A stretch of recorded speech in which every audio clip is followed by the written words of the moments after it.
Neste 2017, comemora-se os 500 anos da Reforma Protestante. Para a CPAD, esse é o ano da palavra. A paz do Senhor! Estamos de volta para mais um subsídio da Escola Bíblica Dominical.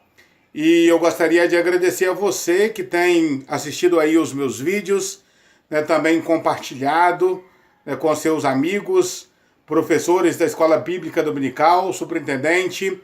Um abraço a todos vocês.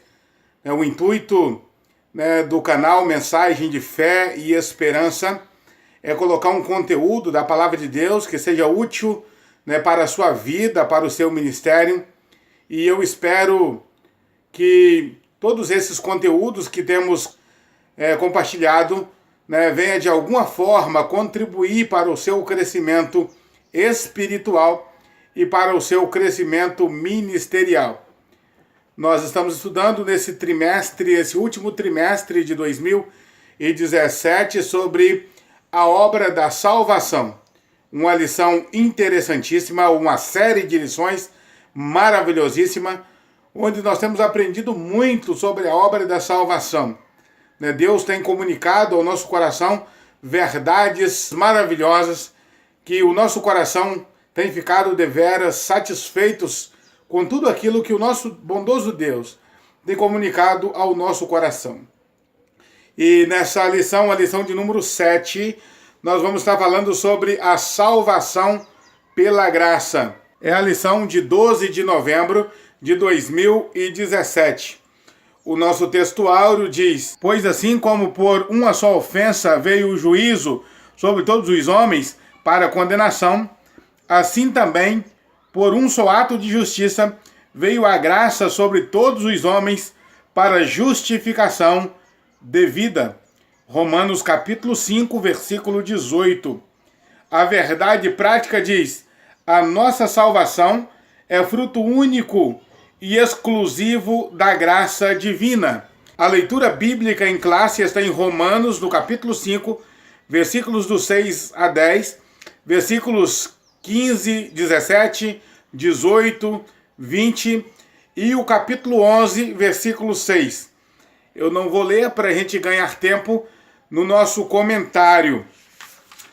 Nosso primeiro ponto, o comentador vai falar sobre a lei e a graça. Qual a diferença entre a lei e a graça? Por que era necessário a lei? Qual a necessidade da lei? E qual a necessidade e qual a importância da graça para a salvação do homem? Nesse primeiro ponto, a lei e a graça, ele fala sobre 3 questões interessantíssimas. Primeiro, o propósito da lei. O segundo, a lei nos conduziu a Cristo. E no terceiro, a graça revela que a lei é imperfeita. Dentro aqui do propósito da lei, eu quero compartilhar com você uma tabela escrita aqui no livro de Teologia do Antigo Testamento, de Samuel Suana, do curso avançado em Teologia pelo IBAD. O nosso núcleo é o núcleo 57, aqui em Pancas. E nesse livro do Samuel Suana, ele coloca sobre alguns princípios fundamentais, que ele chama de princípios espirituais da lei. Todos os mandamentos, eles não têm eficácia para a salvação, eles não podem salvar, mas eles trazem princípios espirituais para a nossa vida. O primeiro princípio, o primeiro mandamento: não terás outro Deus, outros deuses diante de mim. O princípio espiritual é a unicidade de Deus, ou a unidade de Deus. Mostrar que Deus é único e não pode, em maneira alguma, ter outro Deus que o substitua. Não tem essa possibilidade e não pode, de maneira alguma, colocar um Deus, um pedaço de gesso, de madeira, ou qualquer outro ser, ou qualquer outra criatura, para tentar substituir o nosso Deus. Por isso ele diz: não terás outros deuses diante de mim. O segundo mandamento, não farás para ti imagens de escultura. O princípio espiritual é a espiritualidade do culto. O nosso culto deve ser direcionado a Deus e tão somente a Deus. Qualquer tentativa de direcionarmos o nosso culto a outro ser divino é uma tentativa em vão e uma tentativa errada. O terceiro mandamento, ele diz: não tomarás o nome do Senhor teu Deus em vão. O princípio espiritual é a santidade, do nome do Senhor. A santidade, do nome do Senhor. Várias vezes nós encontramos a expressão: diga aos filhos de Israel que eu, Senhor, seu Deus, sou santo. Diga aos filhos de Israel que eu, o Senhor, seu Deus, sou santo. Por isso, não tomar o nome do Senhor em vão era uma exigência da lei. O quarto mandamento: lembra-te do teu sábado, ou lembra-te do dia do sábado, para santificá-lo. O princípio aqui é a sacralidade do tempo. Mostrar que o tempo é sagrado e que nós não podemos perder o nosso tempo com coisas inúteis, com coisas vãs. O nosso tempo precisa ser para agradar ao Senhor. O nosso tempo precisa ser preenchido com o trabalho e com a devoção espiritual. O apóstolo Pedro, falando sobre isso, ele diz: remindo o tempo, porque os dias são maus. O mandamento de número 5, honra teu pai e a tua mãe, E Paulo completa: honra teu pai e a tua mãe para que te vá bem. Esse é o primeiro mandamento com promessa, disse Paulo. Qual é o princípio disso? A sacralidade da família. A família é sagrada, a família precisa ser respeitada. A família é o ambiente onde nós desenvolvemos a nossa vida moral, a nossa vida espiritual, e nós começamos a nossa vida social em família. É na família que nós aprendemos os valores morais e os valores espirituais. Portanto, se não há respeito a pai e mãe, nós já começamos a viver uma vida social desregrada. Se não há respeito a pai e mãe, já começamos uma vida social desestruturada. Por isso o Senhor nos instrui, nos exorta: honra a teu pai e a tua mãe, para que te vá bem e para que vivas muito tempo sobre a face da terra. O sexto mandamento: não matarás, mostra que a vida é sagrada, é o respeito à vida. A vida deve ser vivida na sua inteireza e deve ser respeitada na sua completude. Ninguém tem o direito de tirar a vida de alguém, porque quem dá a vida é o Senhor. O profeta Samuel, dizendo isso no seu livro, ele diz que é Deus quem dá a vida e é Deus quem tira a vida. Portanto, a eutanásia, a boa morte, como diz na medicina, está totalmente fora de cogitação, quando se aplica a vontade de Deus para com a vida humana. A vida é o desejo de Deus para o ser humano. Somente Ele pode interromper o nosso ciclo de vida. Tudo que passa disso, são coisas que serão tratadas por Deus severamente. Os homicídios, os suicídios, os genocídios, todos esses tipos de morte que estão fora da vontade de Deus serão tratados e punidos por Deus severamente no dia em que o Senhor reuniu os homens para a prestação de contas. O sétimo mandamento diz: não adulterarás. É a santidade do casamento, mostrando que o casamento ele é inviolável, ele precisa ser inviolável. O escritor aos Hebreus, falando sobre isso, ele diz: venerado seja o leito em todos os matrimônios. O próximo mandamento, não furtarás, é o respeito à propriedade alheia, mostrando que a propriedade alheia é sagrado. Ninguém tem o direito de tomar aquilo que não lhe pertence. Ninguém tem o direito de lançar mãos em bens alheios. O nono mandamento, não dirás falso testemunho. Né? Fala sobre a santidade da reputação alheia. Ninguém tem o direito de caluniar, de difamar, de falar mal de alguém. Nós temos que respeitar a vida alheia, a sua privacidade, a sua moralidade. E o último mandamento, não cobiçarás. É o cuidado com os desejos, que são os desejos humanos, né, que levam os homens à ruína muitas vezes. Né? Lembra de Acã? A sua cobiça o levou à morte e toda a sua família. Lembra de Ló? Né? Lembra da mulher de Ló? A sua cobiça a levou a virar uma estátua de sal. Né? Lembra, né, de Eva? A sua cobiça, ao cobiçar o fruto proibido, a levou à ruína total. Ela, o seu marido, bem como toda a humanidade. Lembra da cobiça de Lúcifer, querendo usurpar o lugar do Senhor? A sua cobiça o levou a ser destronado do céu. Então, o propósito da lei não é salvar o homem, mas mostrar princípios que regem a vida em sociedade, a vida espiritual. Né? Como nós já observamos, nós já falamos muitas vezes, a lei ela não tem propósito de salvar o homem, mas de dar diretrizes para a vida do homem.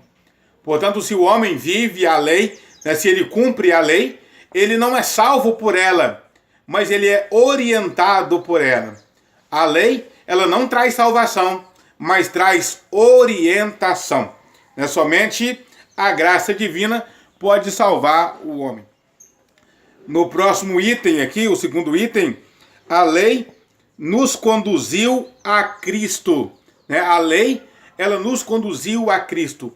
Eu gosto de pensar a lei como o espelho. O espelho, ele não pode lavar o nosso rosto, mas ele pode mostrar a mancha que está no nosso rosto. O espelho não pode pentear o nosso cabelo, mas o espelho pode dizer que o nosso cabelo está desorganizado. O espelho não pode lavar a nossa roupa, mas o espelho pode dizer que a nossa roupa está suja, está manchada com alguma coisa.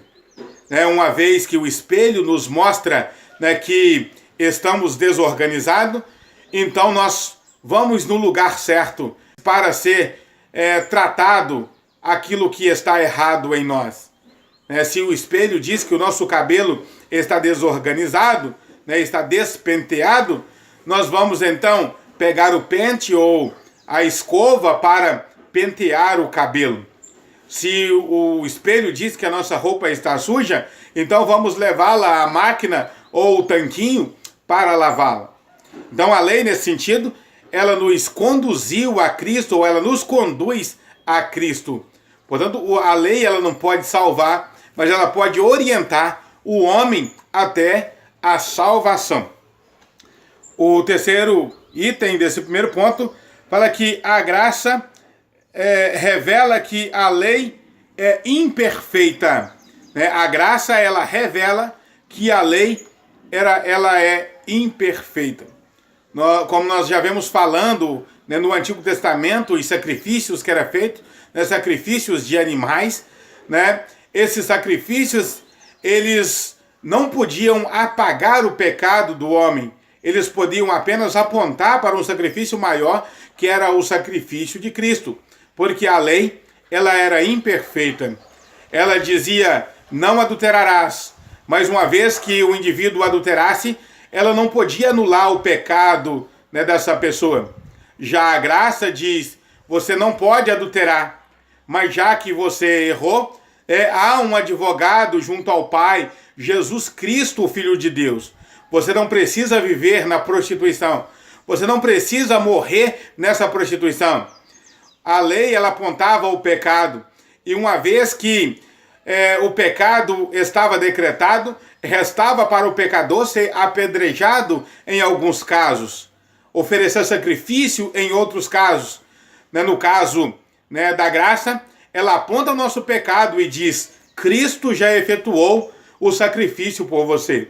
Você precisa apenas receber gratuitamente o sacrifício que Cristo ofereceu por você e não viver no pecado, abandonar as práticas do pecado para viver única e exclusivamente para Cristo.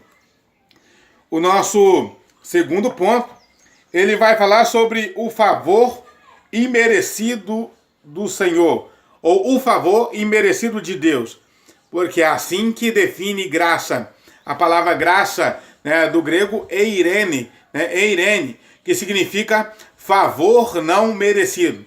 Se bem que a expressão graça, ela tem uma variação enorme de significado. No caso da salvação aqui em Cristo, da graça salvífica, quando se fala da graça salvífica, a graça é para perdão de pecados.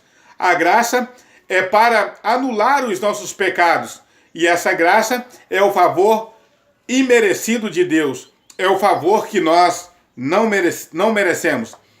Essa graça imerecida de Deus, ela traz, primeiro, superabundante graça. Diz Paulo, onde abundou o pecado, superabundou a graça. Onde o pecado trabalhou, onde o pecado foi manifesto, a graça se manifesta em abundância. A graça, ela se manifesta de forma transbordante, Não que quanto mais pecamos, melhores somos diante de Deus. Não é isso que a Bíblia diz. Mas quanto mais nós pecamos, mais necessidade nós temos da graça. E quanto mais necessidade nós temos da graça, mais nós revelamos a graça de Deus para o mundo. O segundo item fala sobre a fé e a graça. Fala que é pela graça que nós recebemos o favor de Deus. A salvação, ela é inteiramente pela graça. Mas para receber essa graça, nós precisamos da fé. O pastor Antônio Gilberto diz que a fé é a mão estendida, é a mão que o homem estende em direção à graça de Deus. É bom dizer que a fé que é produzida em nós também não é mérito nosso. Nós não desenvolvemos a fé porque somos bons, porque somos fiéis, porque temos em nós essa raiz, essa matriz de fé. A fé, diz Paulo, é operada no nosso coração por Cristo Jesus. Paulo diz que é Deus que opera em nós tanto o querer quanto o efetuar. Paulo está dizendo com isso que nós desejamos a graça por causa da própria graça. Nós desejamos a graça por causa da própria graça. A graça de Deus nos faz querer o seu favor. Agora, uma coisa interessante é que esse querer que nós temos, que é efetuado em nós, não é uma obrigatoriedade. Nós não somos obrigados a aceitar a graça de Deus. O Espírito Santo nos faz entender que nós somos necessitados. O Espírito Santo nos faz entender que nós precisamos da graça. Agora, se vamos aceitar a graça de Deus ou não, é outra coisa, Então, ao aceitar a graça de Deus, por meio da fé, ao aceitar por meio da fé a salvação, a graça de Deus, ela introduz em nós a salvação que de outra forma nós não poderíamos jamais alcançar. O terceiro item, do segundo ponto, ele vai falar que a graça não é salvo-conduto para pecar. Paulo pergunta, porque nós somos salvos pela graça, nós vamos pecar? Por isso nós continuaremos pecando? Ele mesmo responde, né? De maneira nenhuma. Como nós que fomos justificados pela graça, vamos continuar pecando? A graça não é passaporte para o pecado. A graça não é passaporte ou não é salvo-conduto para continuarmos na libertinagem. A graça é salvo-conduto para que nós entremos no céu pela fé. A graça é um passaporte, né, que nós temos. É a garantia que nós, aceitando o sacrifício de Jesus e vivendo uma vida de santidade, nós estaremos salvos. Sabendo que essa vida de santidade também é mérito do Espírito Santo. O nosso negócio, a nossa necessidade, a nossa questão é buscar a santificação e deixar que Cristo opere essa santificação em nosso coração. Já diz o sábio, né, pastor Antônio Gilberto, que a carne jamais produziu um cristão. Portanto, se nós, né, somos santos, se nós estamos no caminho da santificação, não é por mérito nosso, mas mérito do Espírito Santo, mérito da graça de Deus que nos alcançou. O terceiro e último ponto, ele vai falar sobre o escândalo da graça. No primeiro item, ele vai dizer: seria a graça injusta, né? Seria a graça injusta, né? Uma vez que o homem nada faz para alcançar a salvação e ele recebe a salvação a si mesmo, seria essa graça injusta? É óbvio que não. A expressão graça já diz, é um favor não merecido. Nós não merecemos. É Ele que quis gratuitamente nos oferecer a salvação. Lembra dos trabalhadores das diversas horas? Uns começaram pela madrugada, outros começaram às 9 horas da manhã, outros começaram às 3 horas da tarde, outros começaram quando o dia já estava quase terminando, trabalharam apenas 1 hora. E quando o pai de família vai ajustar o salário, vai pagar os trabalhadores, ele começa daqueles que começaram por último, né, pagando aqueles que trabalharam por último, trabalharam 1 hora só, e ele deu um dinheiro para cada um.